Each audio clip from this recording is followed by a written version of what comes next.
오늘의 사연 시작하겠습니다. 안녕하세요.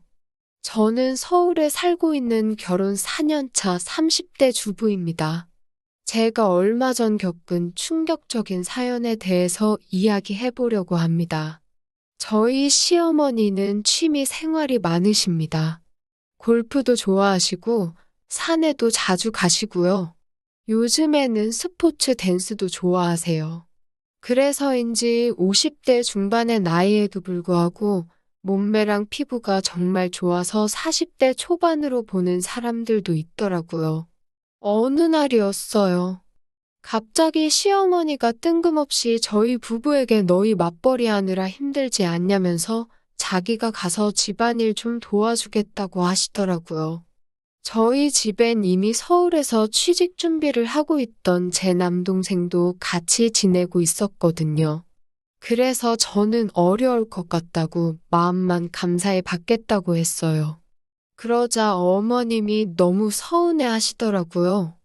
집에서 시아버지하고만 계시니까 많이 불편하신가 싶어 저는 더 거절하지 못하고 그럼 와 계시라고 했어요. 집안일은 안 해주셔도 되니까 오셔서 며칠 쉬다 가시라고요. 남동생한테도 이 불편한 상황에 대해 설명해주고 며칠만 참아 달라고 부탁했죠. 근데 며칠만 계실 줄 알았던 어머니는 도통 돌아갈 생각을 안 하시더라고요. 게다가 문제는 시어머니가 자꾸 제 동생에게 끼를 부리시는 거예요.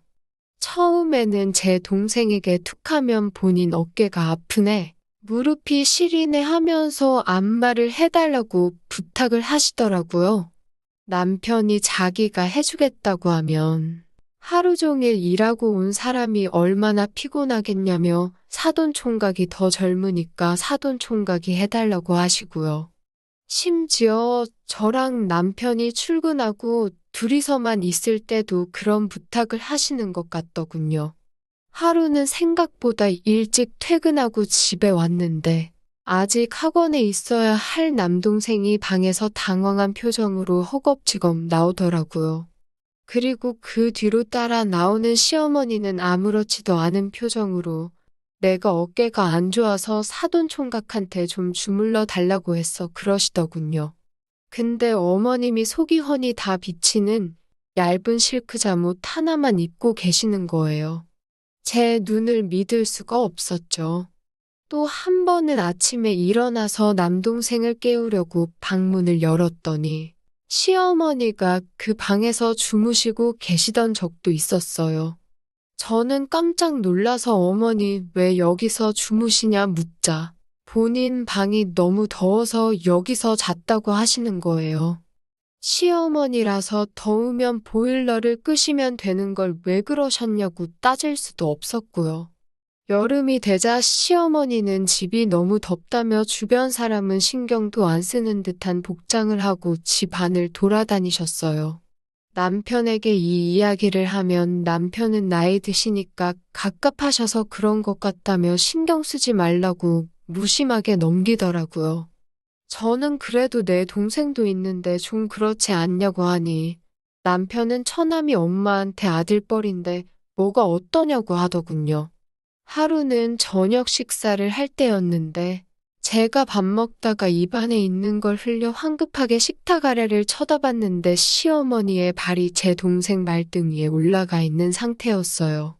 제 시야를 눈치챈 건지 두 사람이 동시에 발을 확 빼더라고요. 그날 식사 끝나고 방에 돌아와서 남편한테 아무래도 조금 이상한 것 같다고 제가 본 걸 이야기해줬어요. 그러니 남편은 너는 생각하는 게 왜 그 모양이냐고? 우리 엄마 알기를 어떻게 알고 있는 거냐며 저에게 화를 내더라고요. 밥 먹다가 발 좀 스칠 수도 있는 거 아니냐고 시어머니 이상한 사람 만들면 좋냐면서요. 자다가 물 마시러 나왔는데 거실에서 밤늦게까지 두 사람이 영화를 보고 있는 모습도 여러 번 보았습니다. 정말 제가 과민 반응하는 건가 의아하던 차에 몸이 너무 안 좋아 반차를 내고 집에 일찍 퇴근한 날이 있었어요. 신발장에 두 사람 신발이 그대로 있었는데 집안은 이상하리만치 조용했습니다. 기척이 없어서 어머님 방을 열었는데 방에 계시지 않았어요. 순간 이상한 촉이 들어서 남동생 방문을 열어보니 두 사람이 한 침대에 누워 한참 꿈나라를 헤매고 있더군요. 저는 충격에 쓰러질 뻔했어요. 간신히 벽을 붙들고 서서 지금 이게 무슨 꼴이냐고 묻자 두 사람이 화들짝 놀라 잠에서 깼어요. 남동생과 어머님은 어쩔 줄 몰라 하시면서 저에게 왜 이렇게 일찍 왔냐며 너는 예의 없게 노크도 안 하고 들어오냐며 되려 저에게 화를 내시더라고요. 저는 어이가 없어서 지금 제 동생 데리고 뭐 하시는 거냐고 시어머니 면전에 소리를 질렀죠. 그러자 시어머니는 뻔뻔스러운 얼굴로 어디 가서 이 얘기 해봤자 다 내 남동생이 먼저 날 건드렸다고 생각하지. 세상 천지에 내 말 믿어줄 사람이 있을 것 같냐며 입 조심하라고 오히려 저를 협박하시더군요. 저는 도저히 이 상황을 감당할 수가 없어서 일단 집에서 나왔어요. 한숨만 푹푹 쉬며 차에서 약 먹고 눈 좀 붙이고 있다가 집에 들어가니 집안은 마치 강도라도 든 것처럼 온통 쑥대밭이 되어 있고 탁자 위에는 남동생의 짧은 쪽지 한 장만 남아 있었어요. 자기를 찾지 말아달라고요. 저는 남편에게 전화를 해서 이 상황을 알렸어요. 그러자 남편은 오히려 처남이 미친 거 아니냐며 어떻게 자기 엄마한테 손을 댈 수 있냐며 길길이 날뛰더군요. 하지만 그동안 시어머니가 하신 행동들을 생각하면 적반하장도 유분수지. 아무것도 모르는 내 동생 꼬드긴 건 시어머니가 분명했거든요. 남편이란 작자도 믿을 수가 없었고 내 동생은 내가 지켜야겠다는 생각뿐이었어요. 다행히 남동생은 아직 제가 준 신용카드를 쓰고 있었기 때문에 얼마 지나지 않아 제 핸드폰으로 남동생의 카드 결제 내역이 알람으로 오더군요. 둘은 멀지 않은 곳에 숙박업소에 있었어요. 저는 쓸모없는 남편에게는 이 사실을 알리지 않고 혼자서 그곳을 찾아갔어요. 모텔 주인에게 혹시 여기에 대학생 정도로 보이는 남자와 중년의 여성이 같이 오지 않았냐 하니까 그 서울 관광 온 엄마 아들이요 하고 대답하더라고요. 방을 구할 때 둘이서 지방에서 놀러온 모자지간이라고 했다더군요. 그래서 제가 세상에 어떤 모자지간이 이 시간에 서울 관광을 와서 투숙을 하겠냐고 따져 물었더니 주인은 화들짝 놀라서 둘이 들어간 그 방으로 저를 데려다 주더라고요. 저는 그 방문을 열어 제끼고 일단 사진부터 미친 듯이 찍었어요. 시어머니는 길길이 날뛰면서 닥치는 대로 저한테 물건을 집어 던지더군요. 저는 얼른 그곳을 벗어나 그 길로 시아버지에게 향했습니다. 아무것도 모르는 시아버지께서는 오랜만에 며느리가 왔다며 너무 좋아하시더군요. 시아버지는 평소에 과묵하시지만 옳고 그름을 중요하게 여기시는 분이세요. 그렇기 때문에 평소에 품행이 단정치 못한 저희 시어머니와도 사이가 안 좋을 수밖에 없었지요. 시아버지께 지금 시어머니가 내 동생을 데리고 놀아나고 있다고 사진과 함께 모든 것을 털어놓았어요. 그러자 그 강경하시던 시아버지도 뒷목 잡고 쓰러지시더군요. 그 망할 놈의 여편네가 결국 건드릴 남자가 없어서 사돈총각을 건드렸냐면서 말이죠. 보아하니 시어머니의 남자 문제가 한두 번이 아니었던 거죠. 시아버지는 바로 시어머니에게 전화를 해서는 당장 집으로 기어들어오라고 고함을 치시더군요. 저도 남편에게 전화를 해서 지금 상황을 설명을 했어요. 남편은 저한테 네가 기어이 사고를 쳤다면서 성질을 내면서 뒤집어지더군요. 시어머니도 시아버지가 무섭기는 했는지 그날 저녁에 바로 집으로 돌아오셨어요. 어머니는 죽일 듯한 표정으로 저를 째려보시고는 다 오해라며 시아버지께 제 동생이 취업 스트레스로 힘들어해서 조용한 곳에서 위로를 해주려고 했다는 말도 안 되는 궤변을 짓거리시더군요. 제가 보여드린 사진이 있는데 그 말이 당연히 통할 리가 없었죠.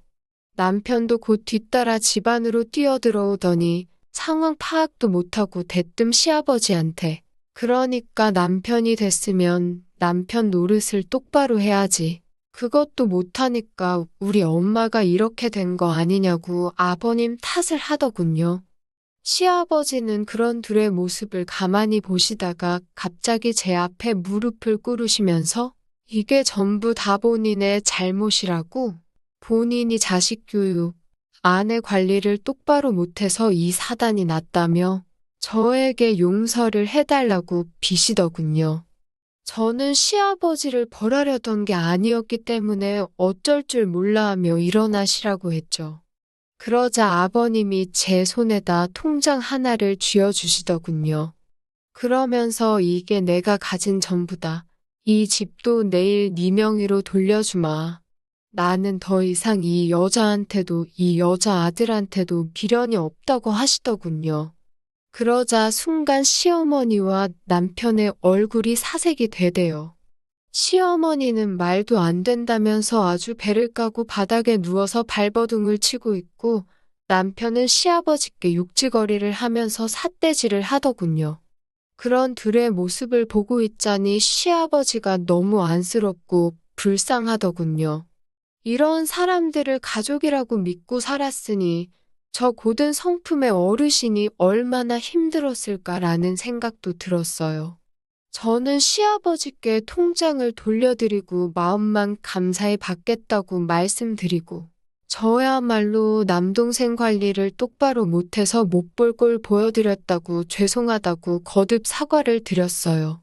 시어머니께는 저는 더 이상 당신을 시어머니로 생각하지 않겠다고 말하고 당신 아들하고는 이제 이혼할 거라고 말했습니다. 남편에게도 당신의 사고방식이 그렇게 비뚤어져 있는 줄 몰랐다. 옳고 그름 정도는 판단할 줄 아는 사람이라고 생각했는데 이제 보니 똥오줌도 가릴 줄 모르는 사람이고 나는 당신이나 당신 어머니 같은 사람과는 가족으로 지낼 수 없다고 말했습니다. 며칠 뒤 시아버지께서 보내신 소포가 제 앞으로 도착했어요. 그 안에는 그날 저에게 주셨던 통장과 인감, 그리고 시아버지의 편지가 있었습니다. 편지에는 시아버지의 사과와 함께 본인이 죽으면 이 돈은 전부 그 사람들 것이 될 테니 제가 꼭 받아주었으면 한다는 내용이 적혀 있었어요. 은행에 가서 통장에 있는 돈을 확인해 보니 자그마치 10억이 있더군요.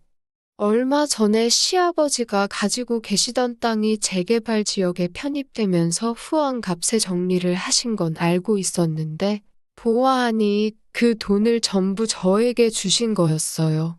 들려오는 소문에 의하면 시어머니는 결국 시아버지에게 이혼당하고 위자료도 한 푼도 못 받았다고 하더군요. 그 좋아하시는 취미 생활도 못하시고 어쩌나 생각하니 자꾸 웃음이 나네요. 그리고 며칠 뒤 동생도 다시 돌아왔습니다. 동생은 저에게 정말 미안하다고 닭똥 같은 눈물을 보이며 펑펑 울더군요. 정말로 반성하고 있다면 앞으로 다신 찾아오지 말라고 해줬습니다. 나이 차가 있어 동생에겐 언제나 의지할 수 있는 누나가 되고 싶었는데 저에게 치유될 수 없는 마음의 상처를 준 동생을 지금 당장 마주할 수 있는 용기가 선뜻 나질 않네요. 또 찾아주셔서 감사합니다. 매일 새롭고 흥미로운 사연으로 찾아뵙겠습니다. 구독과 좋아요 잊지 마시고 다음 사연으로 다시 찾아뵙겠습니다. 감사합니다.